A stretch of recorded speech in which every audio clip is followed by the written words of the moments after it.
کیا اعتزاز احسن بیٹے کو تحریک انصاف کا ٹکٹ دلوانا چاہتے ہیں؟ پیپلز پارٹی کی جانب سے سینئر پارٹی رکن اعتزاز احسن کے خلاف کارروائی تمام سیاسی جماعتوں میں بحث اور گفتگو کا مرکزی موضوع رہی۔ گزشتہ روز ایک عشائیہ تقریب میں، جس میں تمام پارٹیوں کے اہم عہدیداران بھی شریک تھے، اس میں بھی اعتزاز احسن کے خلاف کارروائی کے حوالے سے مختلف خیالات کا اظہار کیا گیا۔ پارٹی کے ایک رکن نے اپنا نام ظاہر نہ کرنے پر دعویٰ کیا کہ دراصل اعتزاز احسن اپنے صاحبزادے کو تحریک انصاف کا ٹکٹ دلوانا چاہتے ہیں۔ یہ بات پیپلز پارٹی کے حلقوں کو کافی عرصے سے معلوم تھی، تاہم بیرسٹر اعتزاز احسن کی قابلیت اور سینیورٹی کے باعث ان کے خلاف کارروائی سے اب تک گریز کیا جا رہا تھا۔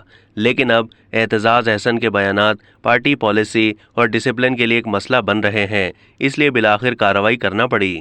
تحریک انصاف کے ایک رکن نے یہ بھی دعویٰ کیا ہے کہ اعتزاز احسن اپنے بیٹے کو تحریک انصاف کا ٹکٹ دلوانا چاہتے ہیں۔ تقریب میں وکلا برادری کے نمائندوں نے جو اعتزاز احسن کے قریب ہیں اور انہیں جانتے ہیں، انہوں نے کہا کہ دراصل اعتزاز احسن کے خیالات اور سوچ میں یکسوئی نہیں رہی۔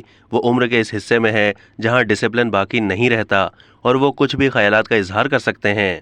اب تک کے لیے اتنا ہی۔ مزید معلومات کے لیے ڈیلی جنگ کے یوٹیوب چینل کو سبسکرائب کیجیے۔